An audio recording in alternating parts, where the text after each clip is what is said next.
3封保罗书信，从加拉太书、以弗所书到腓立比书已经读完了，今天其实就已经是结束了。今天是进入了马太福音书这样。我不晓得大家在读保罗书信的时候，对保罗这个人是不是有进一步的了解？通常我们在阅读一封信，可以看到这个写信的人他的思维模式，还有他关注的事情。那我们对保罗的第一个印象就是他在还没有信主之前，他是个迫害基督徒的人，他对基督徒非常的不友善，是迫害基督徒的人。然后呢，遇见了复活的耶稣之后呢，他忽然的大翻转，他开始大发热心为主传福音。但是要大发热心为主传福音，其实遇见耶稣是不够的，只是遇见，只是碰到。我们讲说好，只是你决定要受洗，这样子还不够，还不够。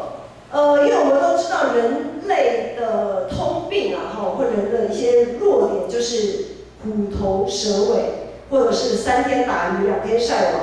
一件好的事情要坚持到最后，一路这样坚持，始终如一，真的是不容易这样子。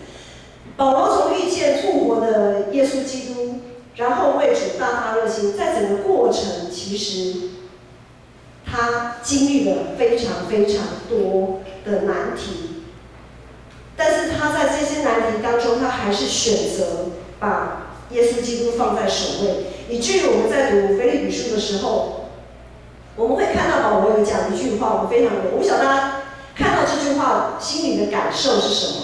在腓立比书3章7到8节，保罗说：“只是我先前以为与我有益的，好，我现在因基督都当作是有损。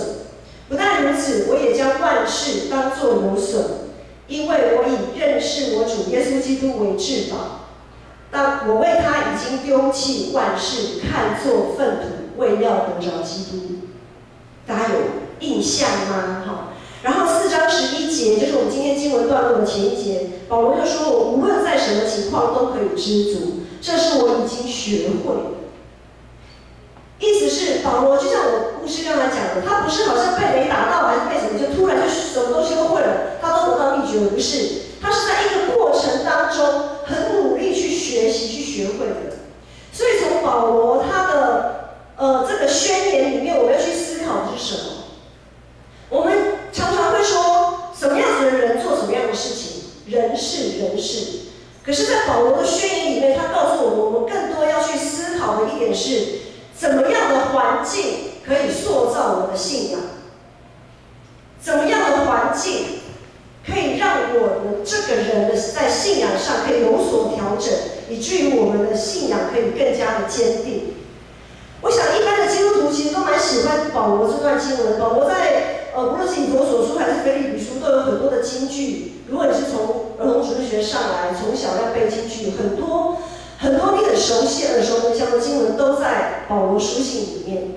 但是这些金句喜欢归喜欢真的要做到，真的是不太容易，不太容易。当然，就像刚才讲的，保罗他也不是那么容易做到，他也是尽心、尽意、竭力的去努力，才能达到这样子的一个境界。那我们就先从保罗的出生背景来谈，到底他为了基督牺牲了什么？我说传福音嘛，传福音好啊，就看着大家怎么传啊。问题是他在传福音的过程当中，他到底牺牲了什么？这可能我们要在今天稍微深入了解一下。保罗他是一位出生在侨居地的人，我们所谓的就是所谓的华侨啊。若以我们的观点，就是他叫做侨胞。他是个犹太人，但是他不是出生在耶路撒冷，他不是出生在他的故乡，他是出生在罗马，就是希腊罗马，就是在罗马帝国统治底下的外地人。一位侨胞要在外地人，你知道吗？如果今天我们要拿到美国公民，其实很多华人都很羡慕有美国公民身份的人。但是你要拿到美国公民的身份，除了你自己自我的努力以外，还有一点就是，你出生在那里，你就是美国公民嘛，没错吧？好，保罗他也是出生在外地的罗马公民。他一出生，虽然他是犹太人，但是因为他的出生地，让他一出生，他就是一个罗马公民，他马上就可以取得罗马公民的权利好，他是罗马公民。那一个侨胞，我们知道他除了有当地公民的身份，他还有一个保障是什么？侨胞都很重视自己的，我们有说同乡，对不对？好，在外地都会有什么同乡，某某同乡会啊，什么什么的，就是属于他们犹太人原本犹太人这个群体聚集的，好像类似像同乡会这样子的地方。家庭背景、稳定的工作收入，是一个侨胞，他可以在侨居地好好生活的一个很大的一个条件。好，这两样条件就是他在保罗呢，他本身在他们犹太人的群体里面，因为他的家世背景还不错，好，他的家世背景还不错，所以呢，他在犹太人群体里面还算是一个有头有脸的人物啊，他是一个律法教师这样子。本身他的本土本乡的他的家世背景不错，然后他又是个罗马公民，哇，这个双重保障对于保罗这个侨胞来讲，真的是非常的耀眼啊！他的生活应该是非常的前景、前途无量这样。可是就在他决定要成为基督徒的那一刻，这个双重保障都没有，都没有。怎么说呢？犹太人就是看基督徒不顺眼嘛，好，你们没事去信什么耶稣呢？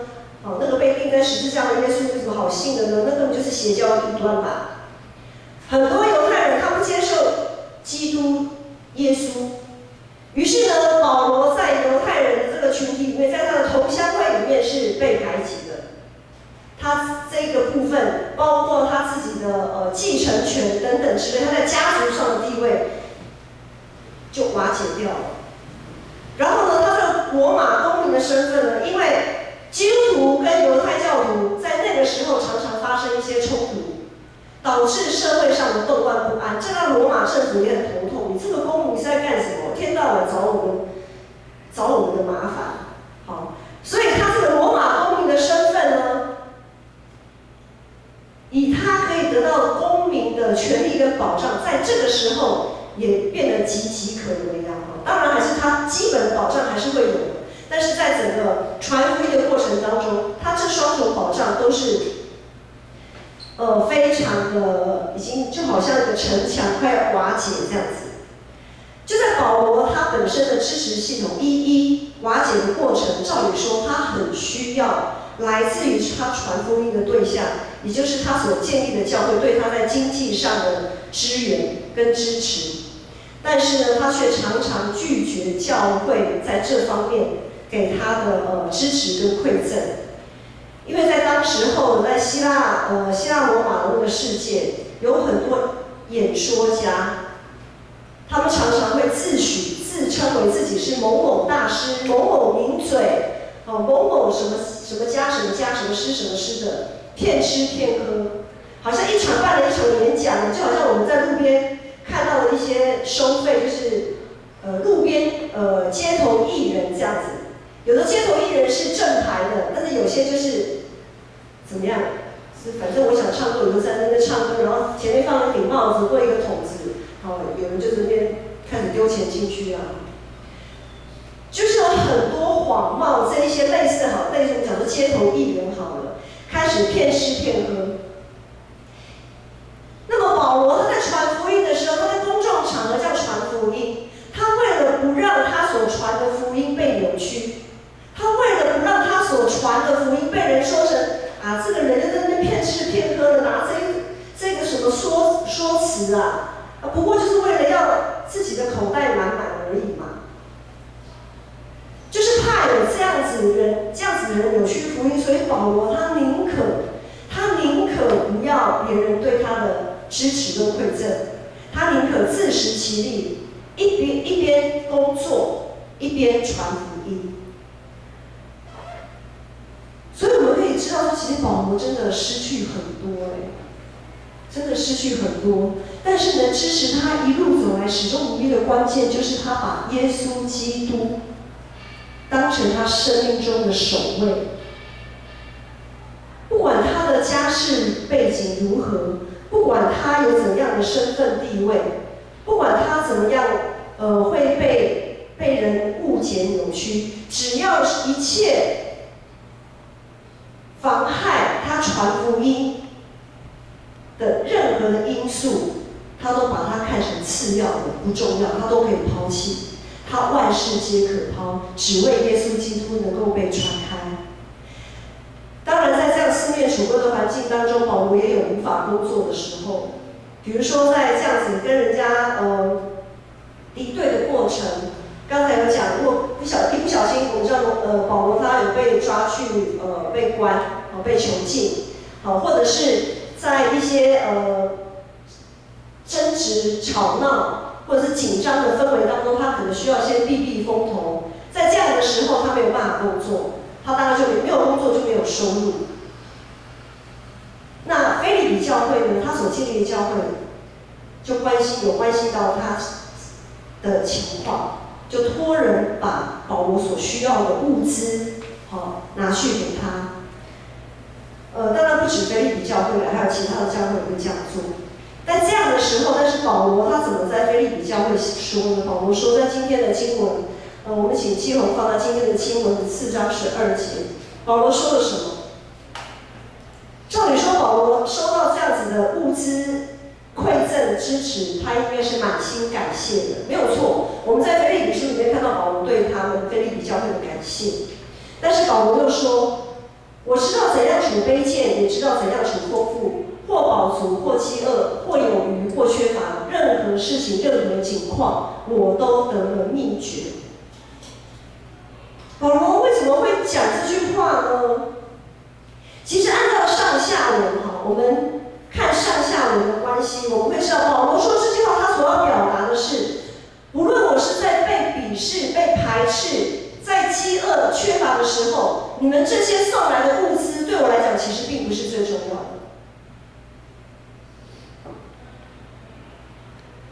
你们送来的这些物资，即便真的是我最匮乏、最需要，在饥饿的时候，你们送这些物资来，其实都不是最重要的事。保罗的意思是，我希望你们不要在次要的事上下功夫，不要在这无关紧要的事上下功夫。保罗是什么意思呢？保罗要腓立比教会的信徒留意说，你们对于我的支持，千万不要沦于什么？好像要得到其他教会的赞许。哇，腓立比教会真的是很有爱心哎！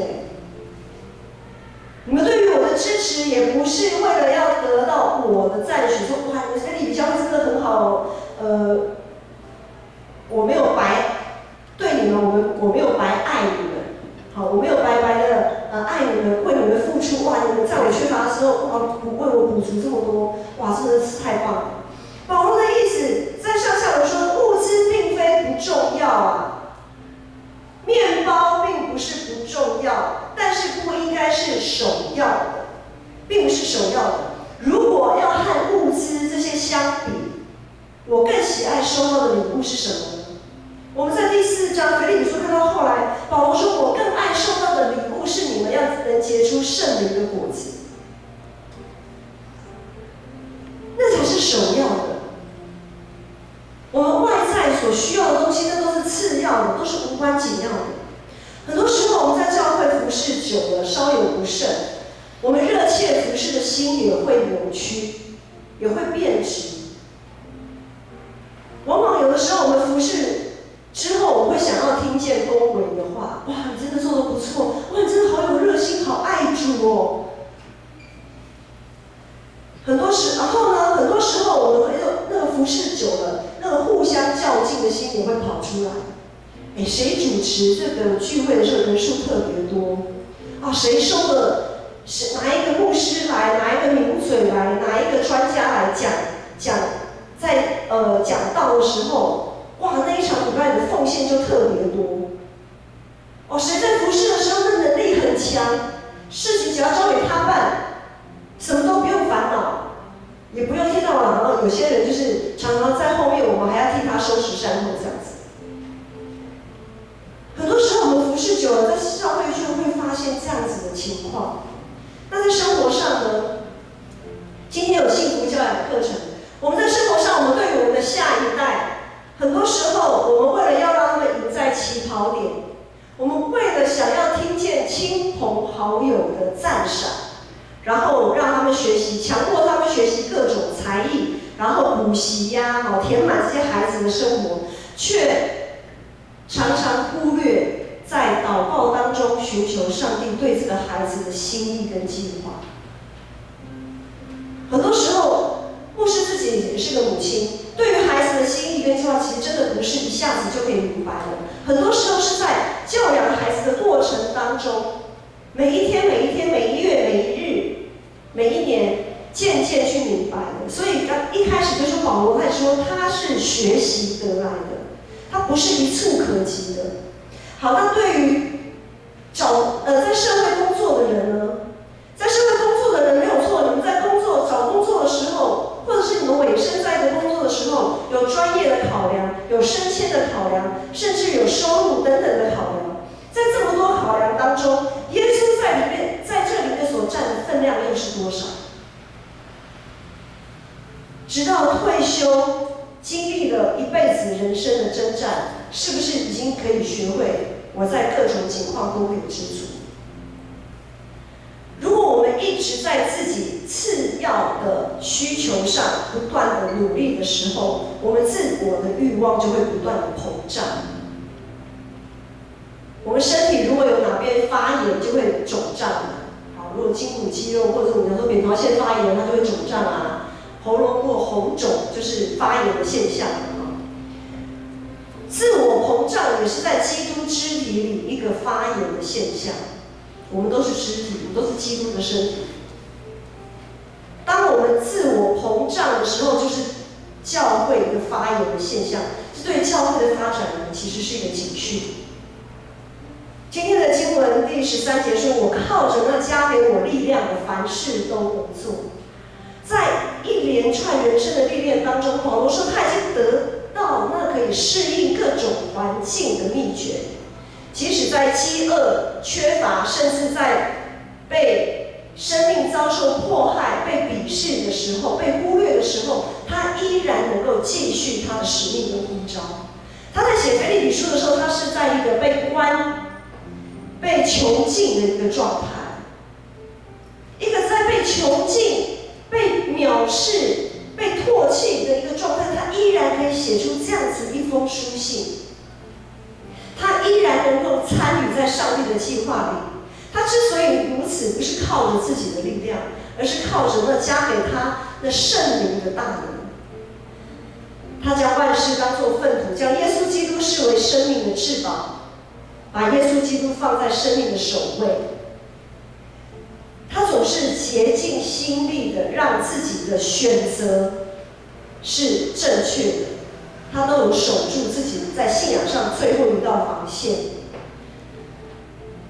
他不会，当他把耶稣基督放在首位的时候，次要的问题就不会一直去干扰他，他不用再去算计自己的损失，他也不会因为计划被打断，然后在那边烦恼忧心，更不会因为生命被威胁而怀疑上帝的全能。他不会因为自己被囚禁了，就说：“上帝啊，我在为你传福音，你怎么会让我被抓呢？那为什么没有保护我、保守我？我反而落在这样的情况里。”保罗不是，他不会这样子想。他靠着那加给他力量的，凡事都能做。我们一定要非常的小心，这个凡事不是指所有的事。有的时候我们理解这个凡事，会认为我心里想做的那些事就是凡事。但是这里的凡事不是我们心里想的所有事，而是在上帝计划里要成就的事。这有很大的区别哦。我们千万不要很成功神学的说啊，我靠着那加给我力量的，我凡事都可以做，没有错。但是呢，它有一个条件，是在上帝的计划跟旨意里要成就的事，我们凡事都可做。既然是上帝的事情，上帝自然会负责到底的。我们只要尽心、尽性、尽力去参与就好了，去参与就好了。所以耶稣才会说，我们身上的担子是轻省的。时候我们服侍到一个程度，做基督徒做到一个程度，会觉得好沉重，我身上的担子很重。就是我们把这个事当成是我们自己的事，而不是上帝的事了。当我们把这件事当成是在展演自己的机会的时候，当我们把这个事当成是自己能满足自我欲望的时候，那担子当然会重啊。因为我们太在乎了，得失心太强了，那我们的担子当然会重。但是如果我们知道我们所参与的任何事情都是上帝的计划跟上帝的旨意的时候，那结果如何跟我们什么关系？或是成功，或是失败，或是饱足，或是饥饿，我们都应该得到可以在喜乐当中服侍主的那个秘诀啊。因为结果如何，我们就是顺服就对了。我们就是顺服，在尽心、尽性、尽力去做的结果当中，我们顺服那个结果，因为上帝都掌权了。因为上帝都掌权，我们是否能在生活当中学习知足，适应各种状况？这是我们在耶稣基督里要竭力去努力完成的功课。包括牧师有的时候，我也是在学习啊。有的时候讲道对牧师来讲也是一个很重的担子。这就是牧师要去学习的。我的担子是什么？为什么讲了这么多，很多人的生命还没办法改变？好，但是生命不在我的手上，这是我牧师要认清的。生命的转变不在我的手上，生命的转变不在长子的手上，不在事工计划说我们今年怎么样子做了什么，然后明年怎样怎样，然后教会就会怎样怎样的成长，那个曲线在人的计划当中可以这样非常美好的展现出来。当我们落在那样子的陷阱里面的时候，我们的担子就很重。可是当我们知道生命的成长是在上帝的手中的时候，它的起起落落，我们就不会那么的在意。不在意不代表我们不关心，而是我们已经尽力去做到了，那剩下的就交给神，剩下的就交给神。那个担子我们不要一直扛在身上。所以我们再回过头来看，耶稣对孩子的期待是什么？就是让小孩子到我这里来啊。耶稣并没有期待小孩子的成绩要多好，才艺要多多。我们不应该因为小孩子能不能比得上别人家的小孩子感到羞愧，或者感到比较好像就是矮人一截，反而是要在耶稣基督里来调整自己是不是对自己孩子的错误期待。耶稣对工作者，对社会工作者的期待是什么？一个人不能服侍两个主，不能服侍主又服侍马门，就是不能服侍主又服侍钱财。所以我们不该成天只想着绩效，想着升迁，想着我们的地位。当然，对业务人来讲，真的是每天绩效。但是我们要怎么去摆脱这些呢？当世界告诉你要把绩效放首位的时候，基督徒，我们应该要把什么放首位？我们要在耶稣基督里调整自己如何看待我们在工作上的成就跟失败。上帝量给我们的环境，我们要怎么去看待？我们要怎么去思考？当我们碰到这样的环境的时候，上帝要我们调整的是什么？如果以今天的这段经文，就是不论在贫穷、在富足、在饥饿、在饱足的时候，我们都要得到秘诀啊！我们都要得到秘诀。最近新冠肺炎的疫情不断的延烧，如果我们同样用这段经文，我们或许就会改写一下这段经文。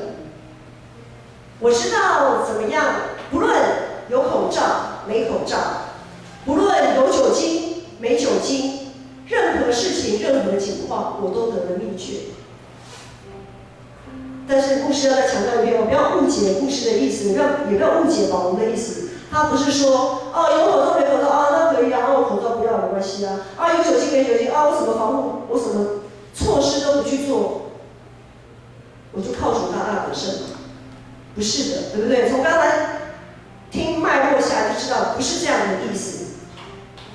我们仍然要做我们能做的各样准备，我们不逃避自己该负责的担子，更不将自己的担子丢给别人。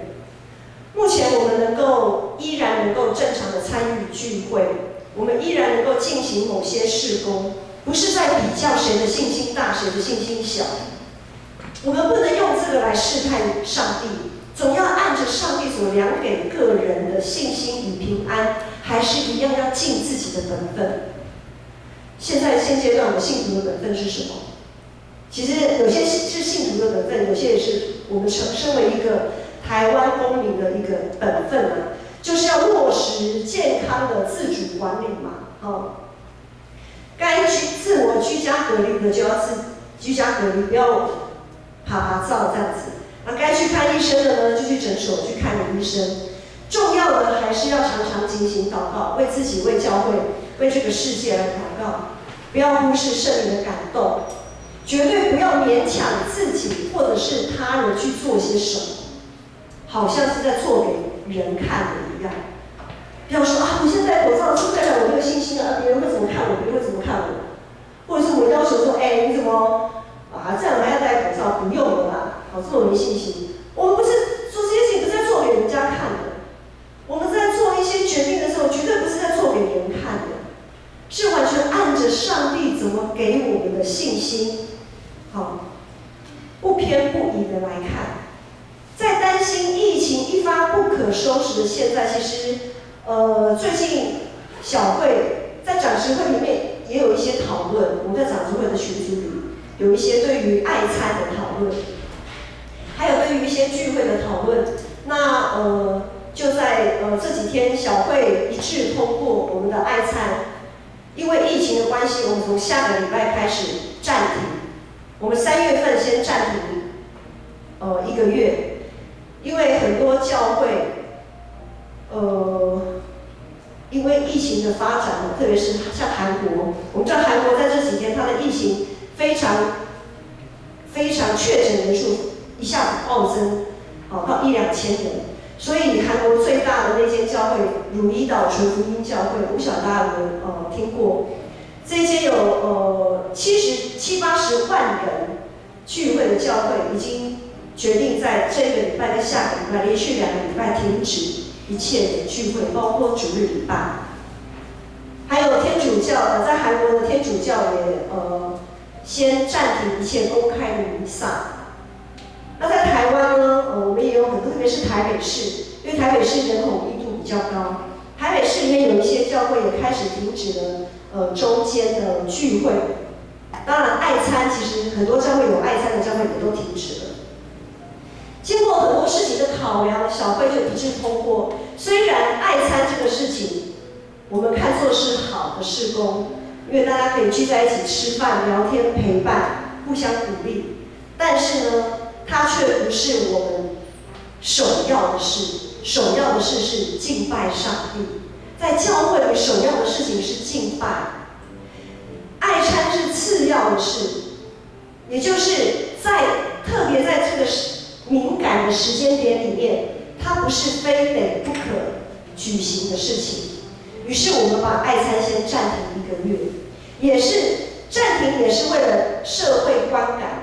我们不要让社会人士，我们也知道嘛，最近那个大甲妈祖本来要绕境，后来取消，对不对？很多宗教团体也在为这些大型的聚会集会都取消。那如果我们在这个时候还坚持做一些其实可取消，但是又没有取消的事情，就是社会观感会不好，社会对教会的观感不好，那上帝的名福音就会被扭曲。这也是保罗所说的，怎么样的情况，在什么样的情况，我们要做什么调整？但是我们考量的首要是什么？我们考量的首要是我们的福音不能被扭曲，教会的聚会不能被扭曲。所以我们礼拜天，因为礼拜天是我们教会里面人口密度最高的一天，我们目前周间聚会还是保持，是因为周间的聚会人口密度不高，人口密度不高。那在人口密度高的礼拜天，我们就保留一个最重要的、最首要的主日礼拜。当然，疫情再继续发展下去，我们不晓得会不会像韩国鲁伊岛教会这样子，连主日礼拜都暂停，不确定，不知道，没有人知道。但是万一有连主日礼拜都必须要暂停这样子的一个情况发生，那好消息是什么？还是有好消息哦。好消息是什么呢？好消息就是催逼我们更亲近上帝，催逼我们更亲近上帝。然后呢，我们也因此可以明白，我们人真的是很渺小，也更明白我们平常在努力那些次要的事情，当我们的生命受到威胁的时候，我们所做的那些次要事情的努力，对我们来讲都一点帮助都没有。再有钱也买不到更多的口罩，再有地位也不能免于被病毒感染的危机，不是吗？那我们的盼望，当我们做了该做的事情，我们还是被感染了怎么办？我们还是买不到，我们排队，每天去排队，135去排队，或246去排队，我们怎么样排队就是买不到口罩的时候怎么办？当我们做了该做的事情，还是没有办法改变现况，甚至于现况越来越糟的时候怎么办？如果我们有确信永生的盼望，我们就能免于生命被威胁的恐惧。如果我们知道自己在上帝的各种计划里的安排，我们也能免于总是好像会跑得比别人慢的恐惧。如果我们知道自己在耶稣基督里是如何被他的宝血给救赎的，如果我们真的知道在耶稣基督里，我们每一个人是这么的有价值，被耶稣捧在手心上的时候，我们就能免于被边缘化的恐惧。然后我们就可以像保罗一样，很潇洒的说，不论任何情况，我都可以知足。不论环境如何变化，我们依然可以参与在上帝的呼召跟计划里面。靠着那加给我们力量的，我们凡事都能做。在上帝的计划跟心意里面，我们凡事都能做。我们依然能够尽信徒的本分，我们依然能够为主站立，为主发光，让这个世界可以拥有那真实的盼望。今天我们如果真的是居家隔离，牧师每次听到有更多的人需要被隔离，然后他们就很担心害怕的时候，牧师在想，如果那些人有认识耶稣，不知道该多好。至少他在被隔离的这样子孤单、害怕的情况下，有主成为他的扶持和安慰，有主可以成为他的陪伴。我们一起起立来唱这首诗歌。